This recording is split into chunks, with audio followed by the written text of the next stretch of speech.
real pleasure to be back here again, and I particularly want to thank the administration of this place, Amanda and Tristan and Caroline, who I think are in the audience. Sorry, Amanda's away, I'm away. Who were so pleased to be asked if we could sing here that they gave Tristan up.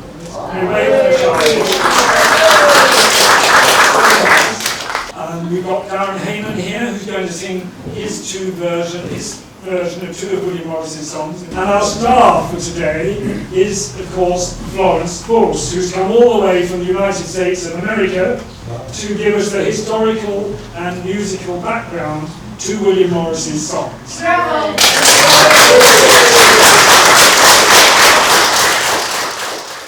Why were socialist songs needed? 19th century England was a highly musical culture, with folk music, street ballads, music hall songs, orchestral music, operas, art songs, and of course religious music, oratorios, choral compositions, chants, and hymns. Non-religious groups such as the Positivists and Socialists similarly attempted to draw on the emotive and communal aspects of music, seeking to evoke feelings of solidarity, confidence, and commitment within these new traditions. Although socialists could draw to some extent on songs from prior romantic and Chartist antecedents, many more were needed for communal and celebratory events, and these also required updated messages. In the study of socialist and laborite songbooks from 1888 to 1914, Chris Waters has found that the lyrics for about 40% of the songs compiled for socialist and labor church meetings were written by socialist, labor, or trade union activists, and only 5% reflected earlier 19th century radical traditions.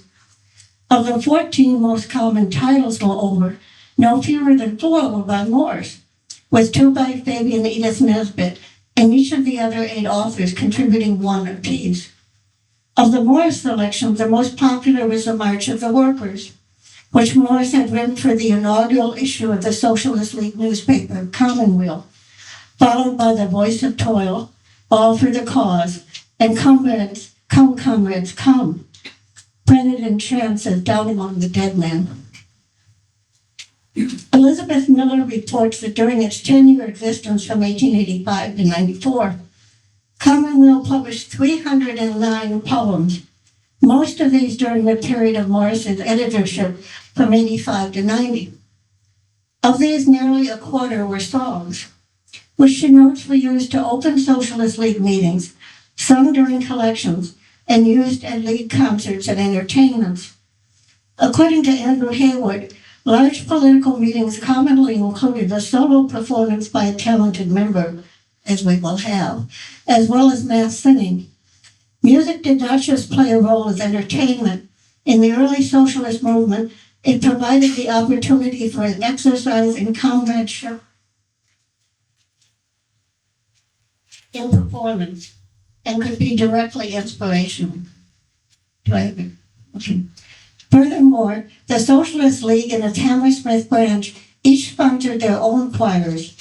And later in the 1890s, when the Hammersmith branch left the Socialist League to form the Hammersmith Socialist Society, the society continued an active choir, at first organized by Morris's daughter May. This choir was then later conducted by the then youthful Gustav Holst, later the distinguished composer of The Planets and many other works, who would set 5 of Morris's poems to music and dedicate the first movement of his Cotswold Symphony to the latter's memory. An important issue in selecting songs was that of obtaining suitable accompaniments. Socialist songs were often sung to familiar tunes, but fitting lyrics to appropriate melodies was difficult, and in some cases meanings associated with the original lyrics could overpower the new version. Morris intended March of the Workers to be sung to the tune of John Brown's Body, the battle hymn of the Republic, an appropriate choice for its association with the martyred abolitionists. The musical accompaniments for several other Morris socialist lyrics are known. No Master was arranged to a tune by the noted German composer Ludwig Spohr, and Alfred Adele, a death song, was set to music by contemporary songwriter Malcolm Lawson, remembered for his arrangements of the Bonnie Banks of Loch Lomond and other popular melodies. The voice of Toil was fitted to Robert Burns' He Bangs and Brays, all for the cause to an unnamed English air. And Come, Comrades, Come, we worked a familiar drinking song, Down Among the Dead Men.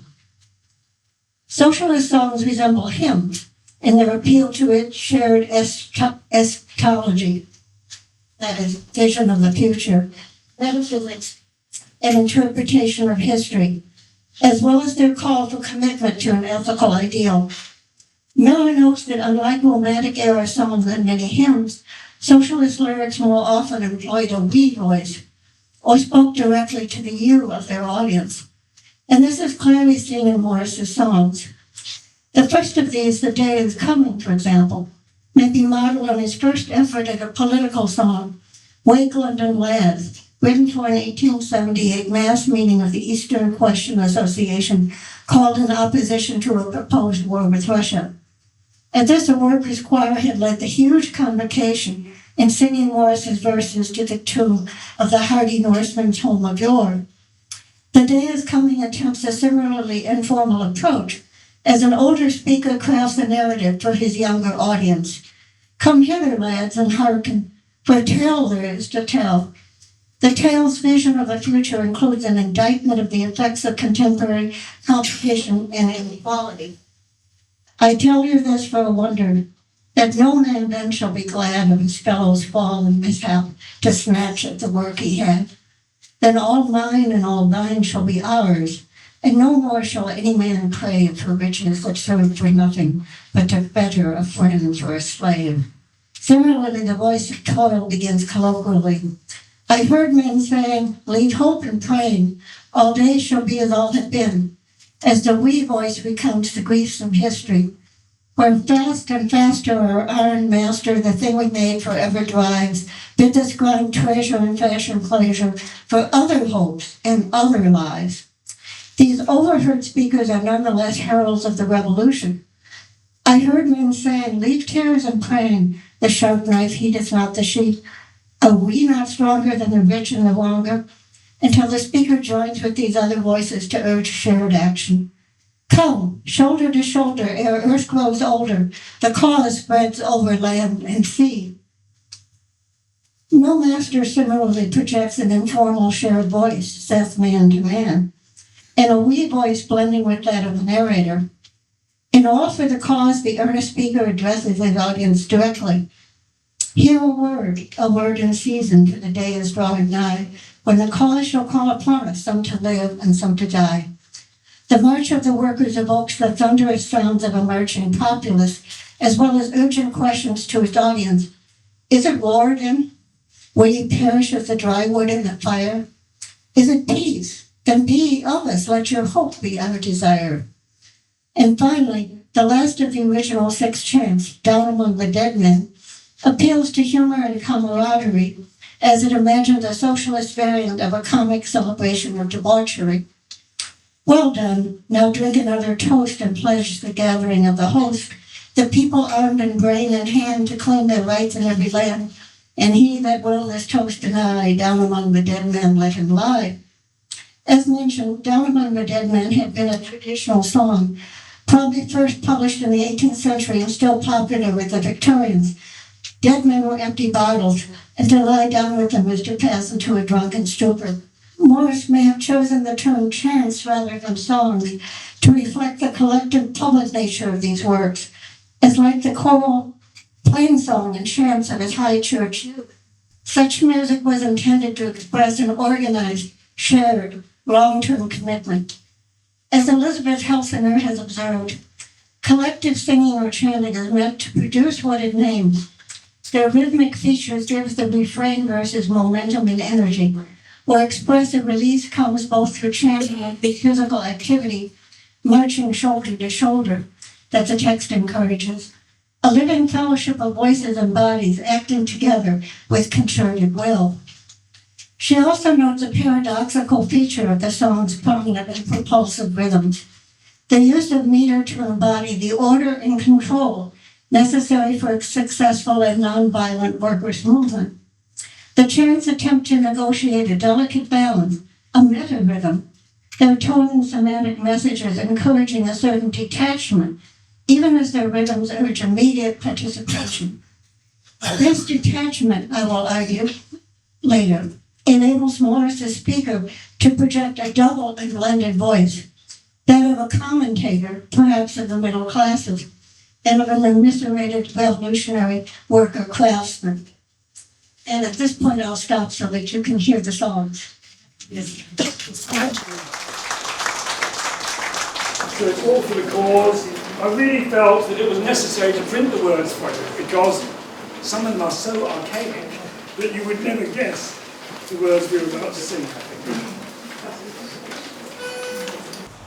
Hear a word in season, for the day is drawing nigh, when the call shall call upon us, some to live and some to die. He that dies shall not die lonely, many a one have gone before. He that lives shall bear no burden heavier than the life they bore.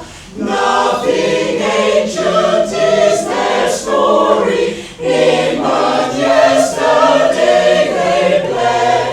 Youngest they of earth's beloved, last of all the valiant dead.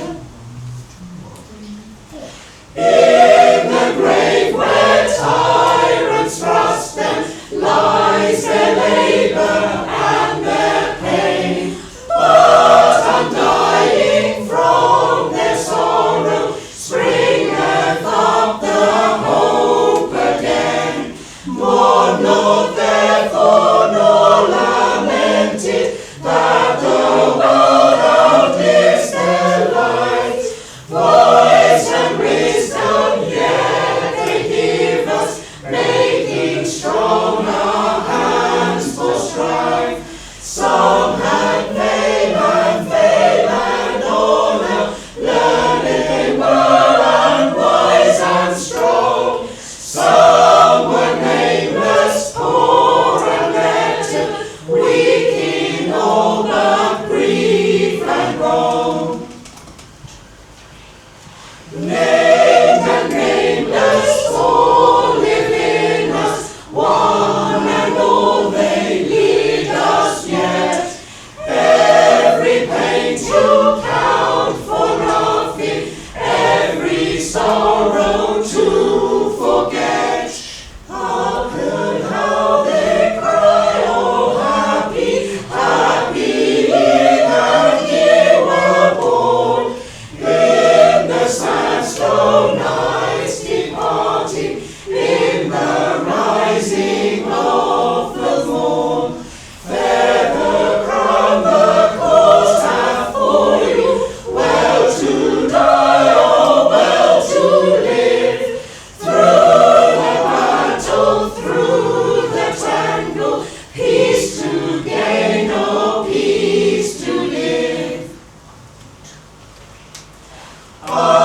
It may be oft beseemeth in the days that yet shall be, when no slave of gold abideth twixt the breadth of sea to sea. Oft when mares and maids are merry, ere the sunlight daisy earth, and they bless the day beloved, all too short for all their mirth. Some shall pause a while and ponder on the bitter days of old, ere the toil and strife of battle overthrew the curse of gold. Then twixt lips of love and lover, solemn thoughts of us shall rise. We who once were fools and dreamers, then shall be the brave and wise.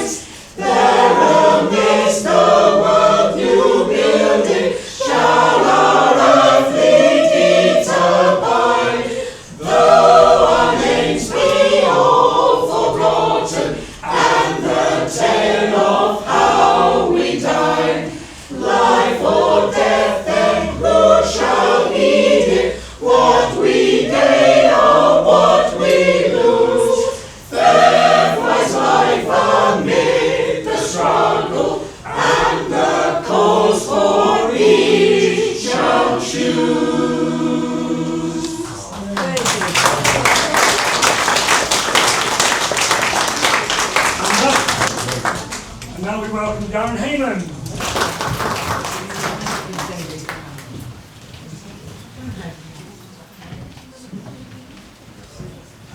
I used to live in Walthamstow, and I was walking around the William Morris Gallery there, and I saw the not the pamphlet, but a photocopy in a little perspex thing that said "Chants for Socialists," and I picked it up and looked at it, and it said that they were to be sung to the popular song of the day.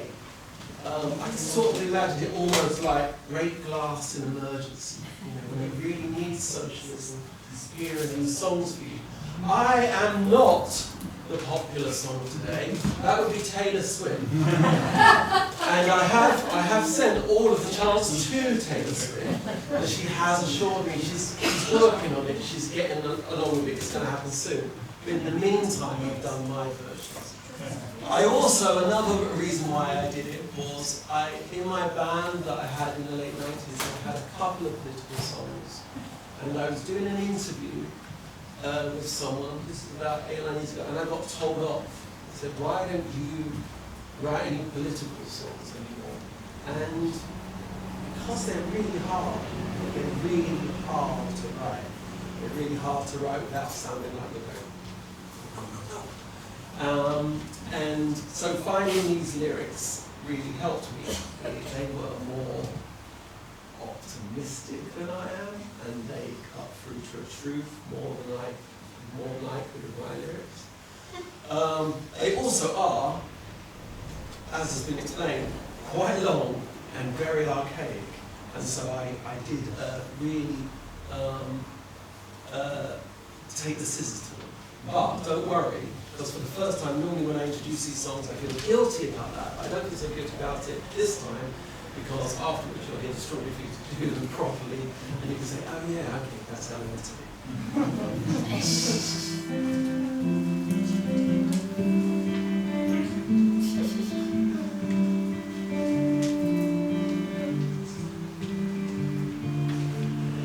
Our iron master drives us faster than our hands can go,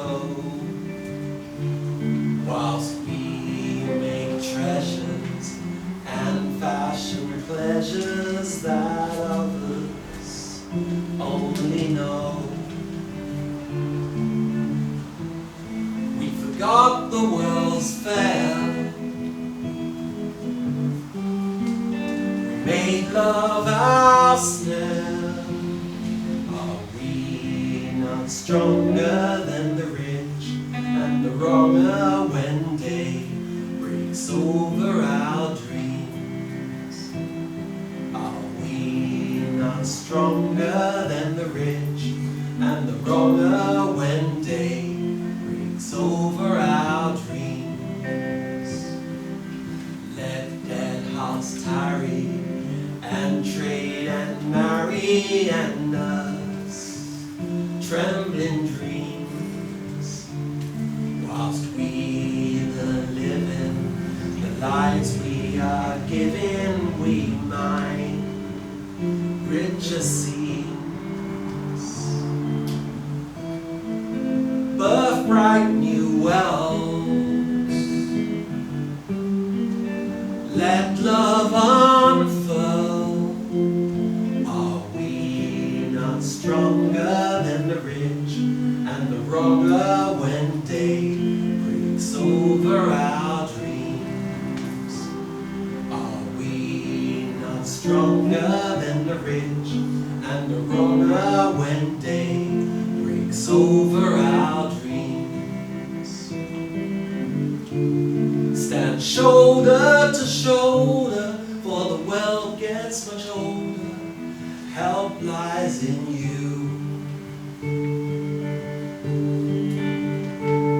and me.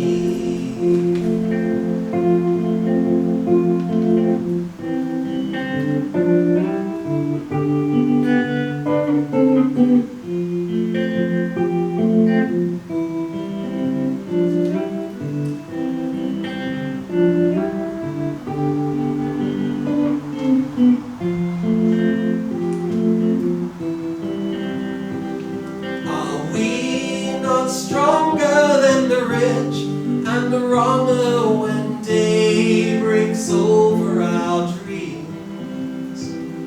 Are we not stronger than the rich and the wronger when day breaks over our dreams?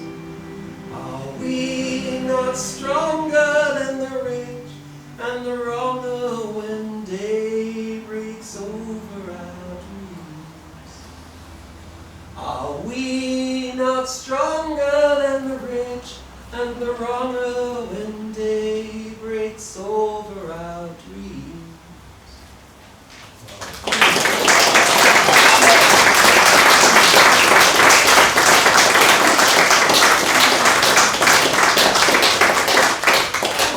Thank you, John. It's a big part of helping me make the record. And we were really lucky in that the William Morris Gallery in Walthamstow and Kelmscott Manor were all really helpful. So we recorded the album there, we recorded 10 of the charts there. Kelmscott Manor let me play his piano, quite a bit of security, had to wear white gloves. And also we printed the sleeves on not these ones, on the vinyl we printed the sleeves on William Morris's press. It was well, yeah, it was. Yeah, we didn't break it or anything. There are some CDs, but actually, when we did the project, we sort of said it should be in the spirit of William Morris, so it should always be each to his needs. So, give us a fiver if you want, but if you're a bit broke, just take it. This is my version of the Master.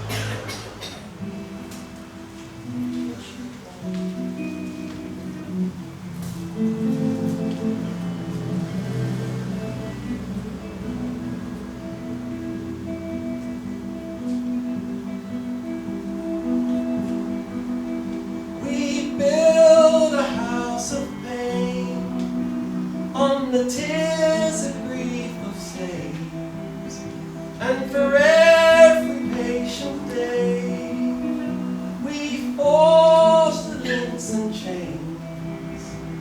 Are we ashamed, afraid, waiting for the day? No master high or low, no master high or low. No master high or low, no master high or low. We're feeble but not few, and what can our hearts do? We're tired and overwhelmed, well, cry against the well.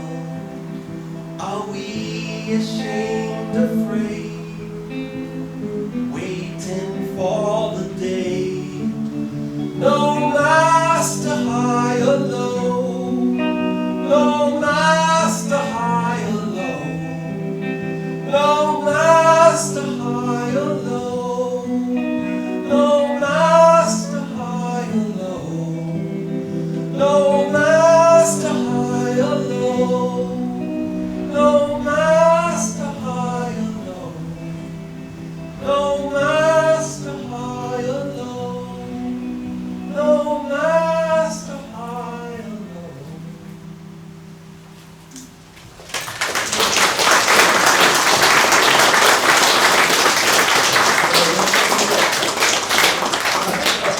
We're going to sing you Come Comrades Come, and which is the famous drinking song. 1, 2, 3, Come, comrades, come, your glasses drink, up with your hands a health to drink. Good health to all and workers be, in every land, on every sea. And they who will this health deny, down among the down among the down among the down among the down, down, down, down, down among the dead men, let them lie. 1, 2, 3. Well done, now drink another toast, and pledge the gathering of the host, the people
3, now! Now, comrades, let the glass blush red. We'll drink the unforgotten dead that did their deeds and went away before the bright sun brought the day. And they who will this health deny, down among the dead among the down, the dead among the down, down, down, down, down among the dead men, let them lie.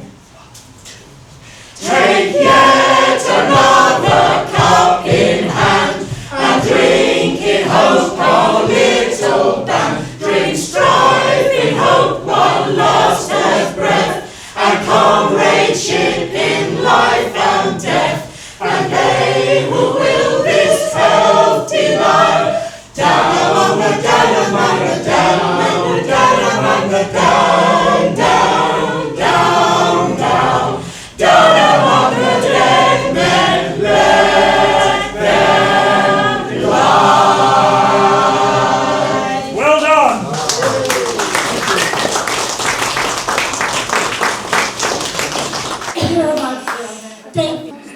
The 1870s to 90s were a period of industrial contraction and rural depression, with 1884 to 87 a time of especially dire unemployment and hunger. And remember, there was no dole. The dating of the rise of new socialist organizations and the resultant desire for a socialist repertoire is thus not accidental. The original 6 chants were composed from 1883 to 5. The Message of the March Wind, included in the posthumous 1915 edition of Chants, was also the first installment of Morris's 1885 The Pilgrim of Hope. And Alfred Linnell, A Death Song, was written in 1887, and this you will hear. A repeated focus of Morris's songs is the need to resist demoralization and fear, qualities necessary if the new movement were to survive in the face of immediate and demoralizing state violence. The new socialist movement was small. Historian E.P. Thompson has estimated that at its peak in 87, it numbered somewhat less than 1,000 members. And it faced the daunting task of recruiting adherents across social classes, occupational groups, and regions. To this end, it engaged in an impressively of publications, lectures, and outdoor meetings, the latter especially necessary for attracting workers of limited literacy. These open-air lectures were quite effective, at times attracting as many as 500 auditors, but they faced direct and constant opposition from the Metropolitan Police, who banned socialist speakers, though not religious ones, from using public areas, and arrested speakers for obstruction. Throughout 85 and 86, both the London and provincial branches of the Socialist League spent much energy in defending their outdoor speakers through raising bail, serving as witnesses at court hearings, and publicizing their cause. One of the better known of these events occurred on 20th September 1886 at Dodge Street in East London, where after a large socialist gathering occurred, the police arrested 8 attendees who were tried for obstruction the following day in the Thames Police Court. When Lewis Lyons, a tailor, was awarded the severe sentence of 2 months at hard, often physically damaging labor, socialists in the audience cried shame, and the police rushed forward and arrested William Morris on the charge of disorderly conduct. And I should say, hard labor, it was on a treadmill and could often break someone's leg and ankle, cause them to be disabled for life. Though Morris was released when the magistrate learned the identity of his prisoner, the incident inspired some amused parody in the press and helped publicize the denial of public free speech, the discriminatory treatment faced by socialists, and the disparate punishment meted out to alleged offenders of different backgrounds. Because when they found who Morris was, they let him go. Arrests continued, however, with several more occurring at the unemployment demonstrations of February 86. Nonetheless, the socialists persisted, and during a November 1887 demonstration at Trafalgar Square to advocate unemployment relief and oppose the imposition of military rule in Ireland, in an onslaught later styled Bloody Sunday, mounted police, supplemented by newly hired special constables, surrounded an unarmed crowd of reportedly more than 6,000 protesters and 30,000 bystanders, beating those entrapped with clubs, arresting 400 persons, reportedly entering at least 75, and at least 4 persons were killed, including Alfred Linnell, a law clerk who happened to be passing through the square at the time. Thousands gathered for Linnell's funeral, at which Morris spoke, appealing for solidarity. Let us feel that he is our brother. He also composed one of his most eloquent poems to be sung by the assembled crowd, with a dignified and solemn 5-beat line and emphatic 6-beat endings conveying a burden of communal grief and hope. Here lies the sign that we shall break our prison. Amidst the storm is one of prisoners' rest. But in the cloudy dawn the sun arisen brings us our day of work to win the best. Not one, nor thousands must they slay, but one and all if they would dust. An 8-page pamphlet with a cover illustration by anarcho-socialist artist Walter Crane was printed to be distributed at the event from Old Haman. Its contents make grim reading. It seems clear that, despite the attack, under less hostile treatment, Nell would have survived. Unfortunately, this 1887 account of police brutality and attempted cover-up seems all too familiar.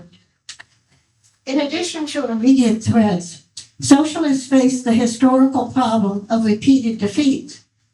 Revolutionary socialism was an idea, not a reality. It is hard to believe in a new future if one can only see traces thereof. Not since the French Revolution could reformers point to a rebellion that succeeded, and that arguably with mixed results. In England, the Great Charter of 1848 had been ignominiously rejected, and the Paris Commune of 1871, the first socialist anarchist government in Europe, was overrun after 70 days, and its promoters subjected to massive bloody reprisals. No contemporary socialist could have ignored this horrific precedent, for the British movement contained several communard exiles, and a pan-socialist commemoration of the inauguration of the Commune was held each March, at which Morris delivered addresses in 1885, 87, 88, and 90. In his 1887 speech, Why We Celebrate the Commune of Paris, his remarks emphasized the price paid by the communards for their convictions. It is for boldly seizing the opportunity offered for thus elevating the mass of the workers into heroism that we now celebrate the men of the Commune of Paris. If today anyone doubts that they were fighting for the emancipation of labor, their enemies at the time had no doubt about the matter. This was why the fall of the Commune was celebrated by such a riot of blood and cruelty on the part of the conquerors as quite literally has no parallel in modern times. And it is by that same token that we honor them as the foundation stone of the new world that is to be. The Chants, accordingly, attempt to prepare adherents for the possibility of sacrifice by placing this risk within the trajectory of a longer, ultimately victorious struggle, as made explicit in the 1884 All for the Cause, published in Justice shortly after that year's Commune anniversary. And you just heard the words. He that dies shall not lie lonely. Many an one hath gone before. He that lives shall bear no burden heavier than the life they bore. Nothing ancient is their story. Even but yesterday they bled. Youngest they of earth's beloved, last of all the valiant dead. Mourn not, therefore, nor lament it, that the world outlives their strife. Voice and vision yet they give us, making strong our hands for strife. A similar warning appeal runs through Morris's The Pilgrims of Hope, a narrative poetic epic set during the Paris Commune, and perhaps the only lengthy 19th century British feminist communist poem. Morris's first literary work, written expressly for publication in Commonweal, Pilgrims tells the story of an English worker and his wife who traveled to Paris to join the communards. In its first segment, The Message of the March Wind, a title harking back to Shelley's Ode to the West Wind, in its suggestion of imminent change, the speaker and his wife grieve the deprivations of past history as they gaze from a hilltop in London spread below them. The singers have sung and the builders have builded. The painters have fashioned their tales of delight. For what and for whom hath the world's book been gilded, when all is for these but the blackness of night? In subsequent sections, their quiet life is destroyed by the murderous events of the Commune's fall. The wife is killed on the barricades as she reaches out to save their mutual friend Arthur, who is also her lover, and the husband returns to his homeland to make peace with her memory, raise their son, and prepare for a revolutionary future. The epic concludes with the speaker's resolve to continue the struggle. And I cling to the love of the past and the love of the day to be. In the present, it is but the building of the man to be strong in me. In addition to direct physical threats, however, socialists face internal divisions. Not surprisingly, since opposition to a common enemy, a plutocratic, hierarchical, inequitable economic order, does not guarantee agreement about the nature of the desired alternative, nor the means to be used in creating it. Socialist, anarchists, communist, reformers, laborites argued about how a more just economic order should be organized, who should manage its affairs, what relative emphasis to place on freedom and personal choice as opposed to strict organization, and whether the ballot box or extra electoral methods were being more effective in promoting reform.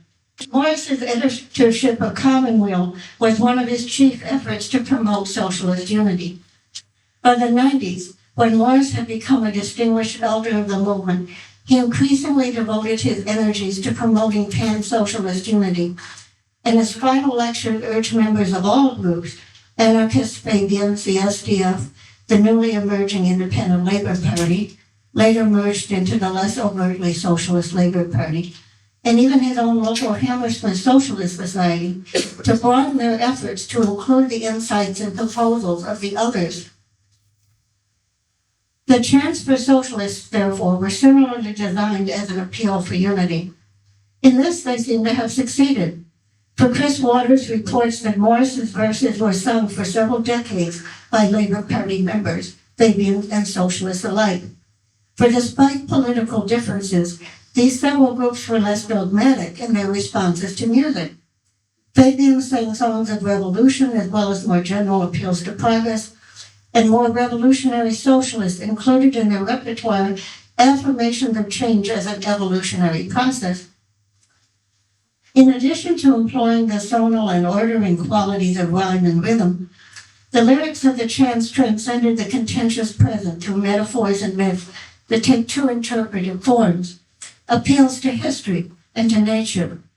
Waters characterizes the chants' evocation of historical change. By far the most complex of the socialist songs, they not only portrayed in vivid tones the future socialist society, but also offered a historical analysis of those forms of oppression that would ultimately be overthrown. History paradoxically suggests hope because of its whole open-ended qualities. As Morris famously remarked, the past is not dead. It is living in us and will be alive in the future, which we are now helping to make. And here remembrance is evoked as a record of oppression and resistance. Through squalid life, and this is the day is coming, through squalid life they labored, and sordid grief they died. Those sons of a mighty mother, those props of England's pride. They are gone. There is none can undo it, nor save our souls from the curse. But many a million cometh, and shall they be better or worse? It is we must answer and hasten, and open wide the door for the rich man's hurrying terror and the slow foothold of the poor. That's the day is coming. Even more deeply, our earth itself and its natural cycles confirm renewal as an intrinsic process of existence. What is this, the sound of the drummer? What is this that all men hear, like the wind in hollow valleys when the storm is drawing near? Like the rolling on of ocean in the eventide of fear, 'tis the people marching on, the march of the workers.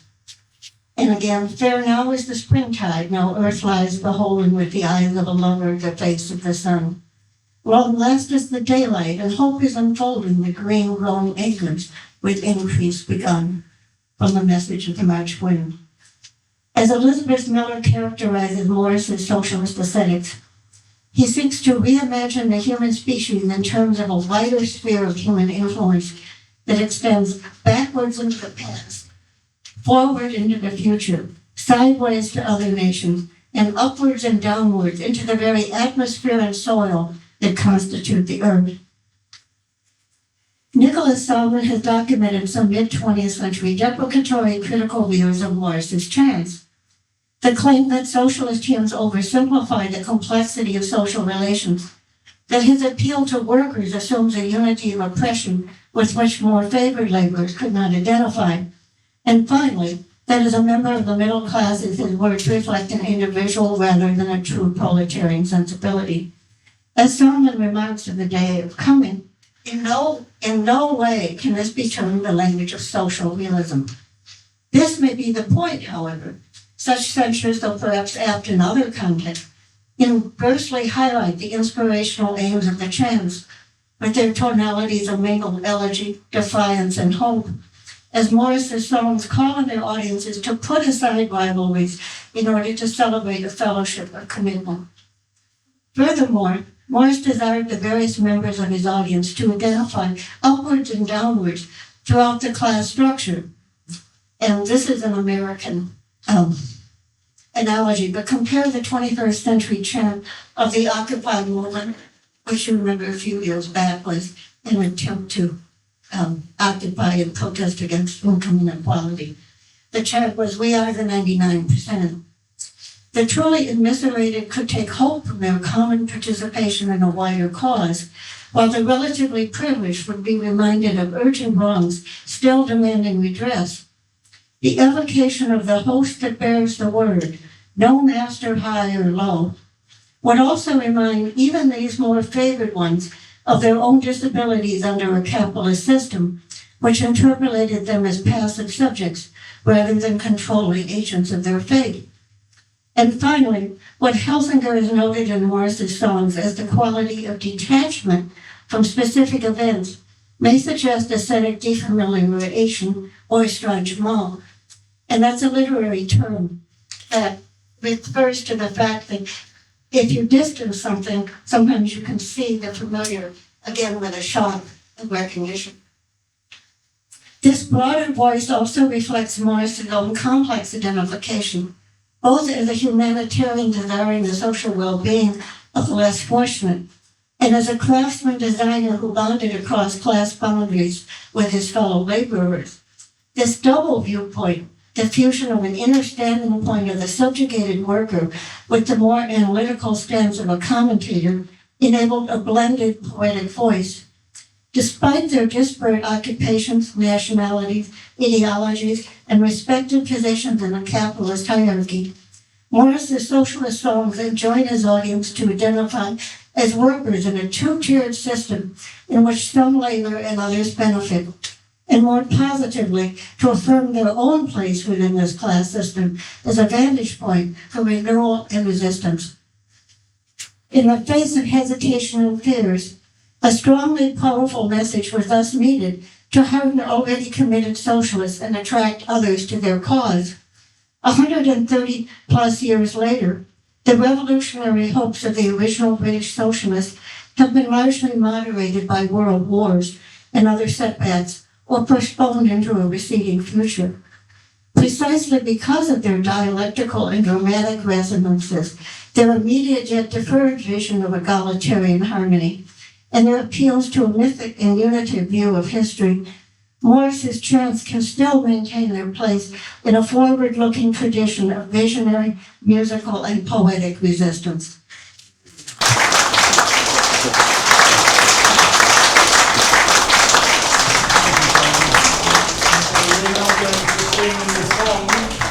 Which was in the pamphlet with the picture on by Walter Crane. a death song for our family now.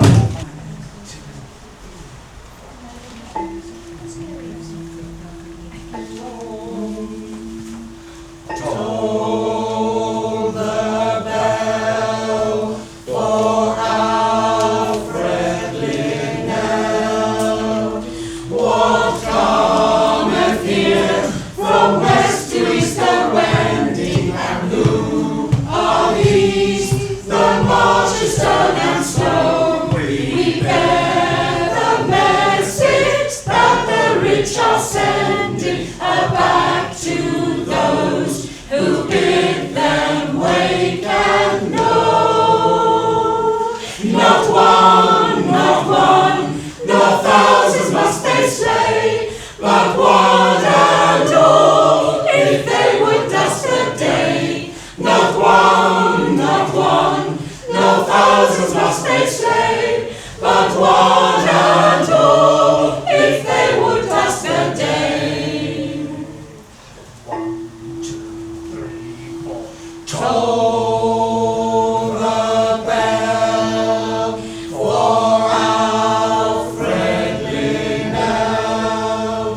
We asked them for a life of toilsome earning. They bade us by their leisure for our bread. We craved to speak, to tell our woeful learning. We come back speechless, bearing back our dead. Not one, no thousands must they slay, but one and all, if they would dust the day. Not one, no thousands must they slay, but one and all, if they would dust the day. Toll the bell for Alfred Linnell. They will not learn, they have no ears to hearken. They turn their faces from the eyes of fate. Their daily toils shut out the skies that darken, but lo, this dead man knocking at the gates. Not one, no thousands must they slay, but one and all, if they would dust the day. Not one, no thousands must they slay, but one and all, if they would dust the day. Toll the bell for Alfred Linnell. Here lies the sign that we shall break our prison amidst the storm. He won a prisoner's rest, but in the cloudy dawn the sun arises, brings us our day of work to win the best. Not one, no thousands must they slay, but one and all, if they would dust the day. Not one, no thousands must they slay, but one and all, if they would dust the day.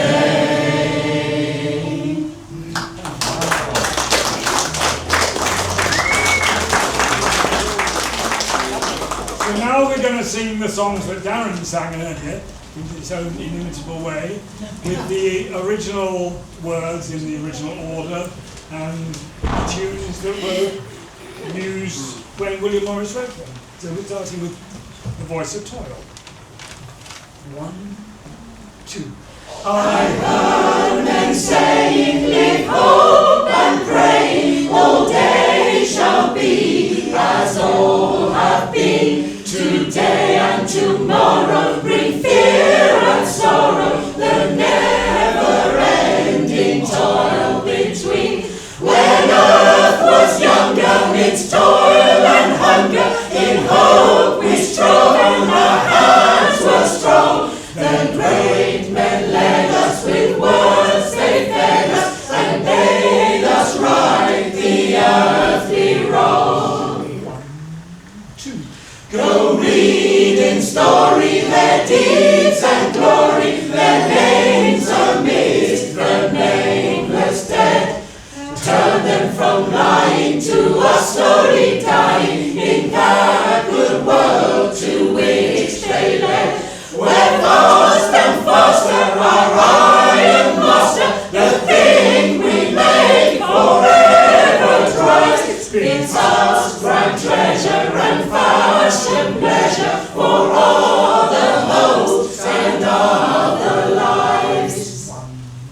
2. Let dead hearts tarry and trade and marry and trembling nurse their dreams of mirth, while we the living our lives are giving to bring the bright new world to birth. Come shoulder to shoulder and earth grows older, the cause spread over land and sea. The world now shaketh and fear awaketh and joy at last for thee and me.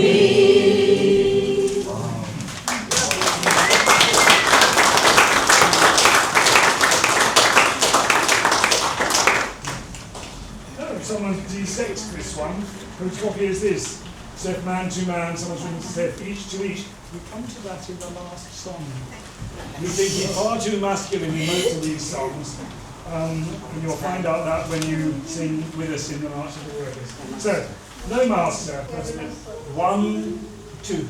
Saith man to man, we've heard and known that we no master need to live upon this earth our own in fair and manly deed.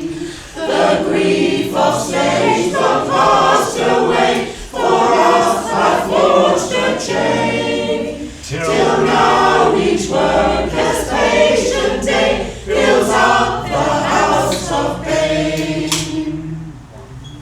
2. And we shall meet to crouch and quail, ashamed, afraid of strife. And lest our lives entirely fail, embrace the death in life. May cry aloud and have no fear, with you against the world. Awake, arise, the hope we bear, against the curses hurled. It grows, are we the same, the feeble band, the few? Or what are these, with eyes aflame and hands to deal and do? This is the host that bears the word, no master high or low. A lightning flame, a shearing sword, a storm to overflow. A lightning flame, a shearing sword, a storm to overflow.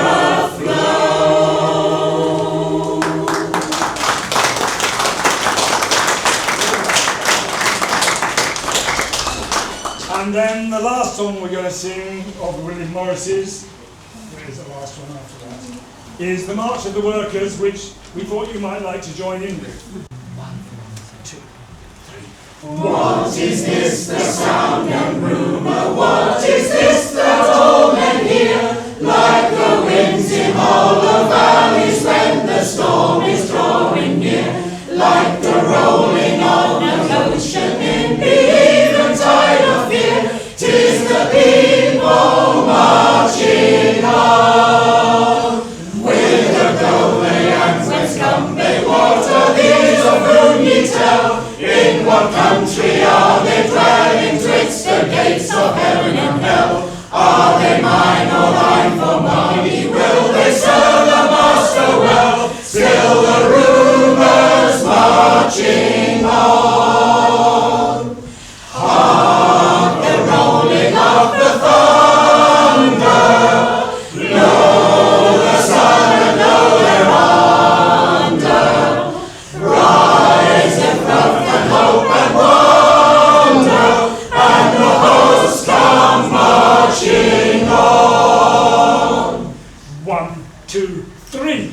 Forth they come from grief and torment, on they went to health and mirth. All the wide world is their dwelling, every corner of the earth. Buy them, sell them for thy service, try the bargain what is worth, for the days are marching on. These are they who built thy houses, weave thy raiment, wind thy wheat, smooth the rugged, fill the barren turn.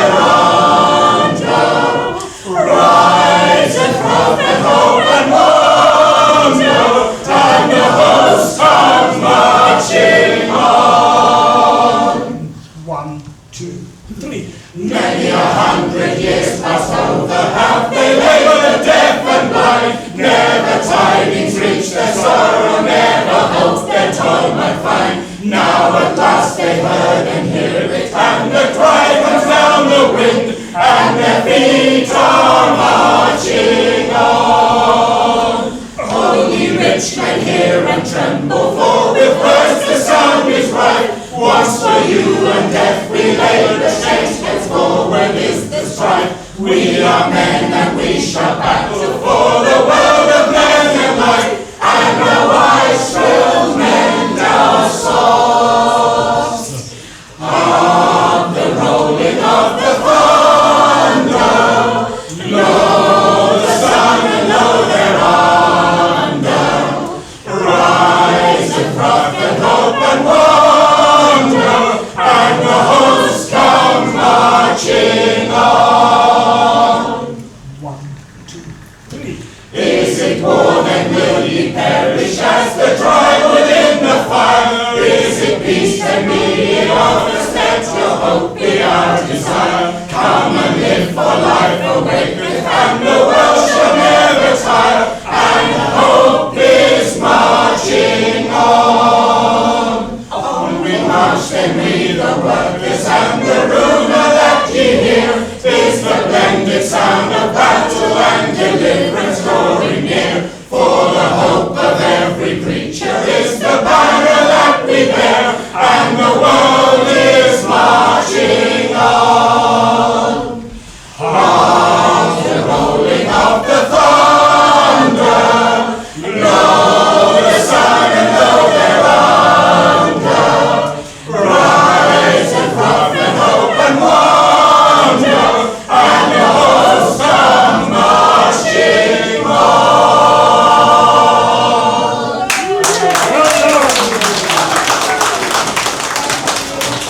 So I'm just going to explain briefly why we say the wives will mend our socks. Or Isabel, would you like to? When I gave a conference, a quick word about the part of women in the First International, I remembered somebody who said, well, if the women attend, because that was the issue, the women were not attending the Workers' First International. And somebody said, but who will season the workers' soup if the women aren't staying at home for that? Yeah. So we wanted to take a pot shot and all this manly and stuff like that. Now, they're not voices. No, of course not. Okay, we have a policy in Strawberry Thieves that we never do a concert without singing something about Palestine. And we've had that policy for a very long time, at least 20 years. And so we're going to sing a song now, which is called No Freedom in Palestine. There used to be a song, there still is a song called Freedom is Coming for South Africa. And I rewrote the words about 20 years ago to make it into No Freedom in Palestine. No freedom, no freedom, no freedom. No freedom, there is no freedom for Palestinians. There is no freedom in Palestine. There is no freedom for Palestinians. There is no freedom in Palestine. Don't pass and die. Don't let them die. Don't close your eyes to Palestine. Refugees in their own land. They're refugees. They're refugees now in their own land. Like Ekman, their land was taken. They're refugees now in their own land. Don't pass them by. Don't let them die. Don't close your eyes to Palestine. Their homes are fastened. Their lives are shattered. Israeli soldiers commit these crimes. Their homes are fastened. Their lives are shattered. Israeli soldiers commit these crimes. Don't pass them by. Don't let them die. Don't close your eyes to Palestine. It's genocide. Should they accept it? Or act against it? Face with Goliath, subdue suicide. Should they accept it? Or act against it? Face with Goliath, subdue suicide. Don't pass them by. Don't let them die. Don't close your eyes to Palestine. For Jews and Palestine to live together.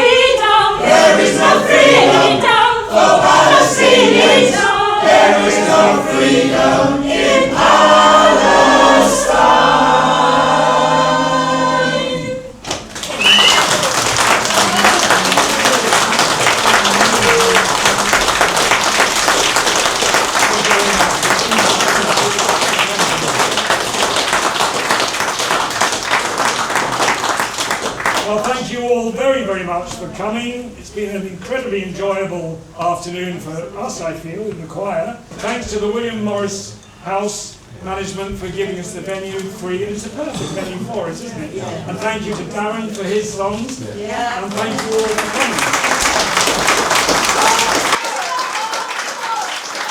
So you were saying encore? Well, okay, yes, we'll do the international then if you'd like. Yes. 1, 2, 3. Arise, starving from your slumbers. Arise, ye criminals of want. For reason in revolt now thunders, and at last ends the age of cant. Now away with your superstitions, serve our masses, arise, arise. We'll change forthwith the old conditions, and spurn the dust to win the prize. Then comrades, come rally, and the last fight let us face. The International unites the human race. Then comrades, come rally, and the last fight let us face. The International unites the human race. No savior from on high deliver, no trust have we in Prince of Peace. Our own right hand the chains must sever, shades of hatred, of greed and fear. Ere the thieves will disgorge your booty, and to all give a hand along. Each and their forge must do their duty, and strike the iron while it's hot. Then comrades, come rally, and the last fight let us face. The International unites the human race. Then comrades, come rally, and the last fight let us face. The International unites the human race.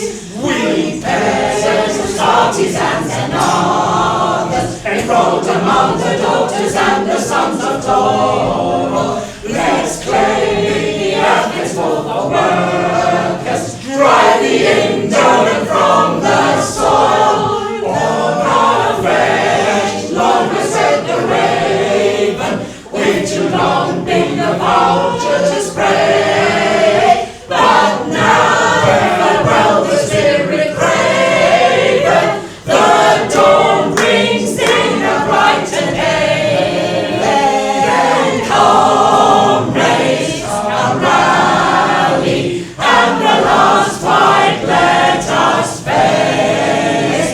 The International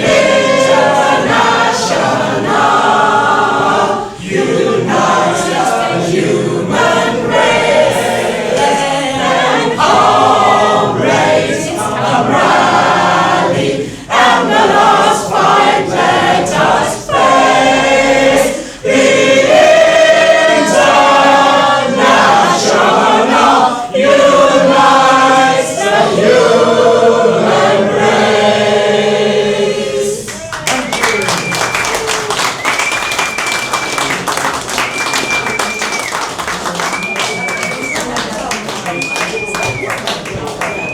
Okay, a wonderful audience. Thank you all very much.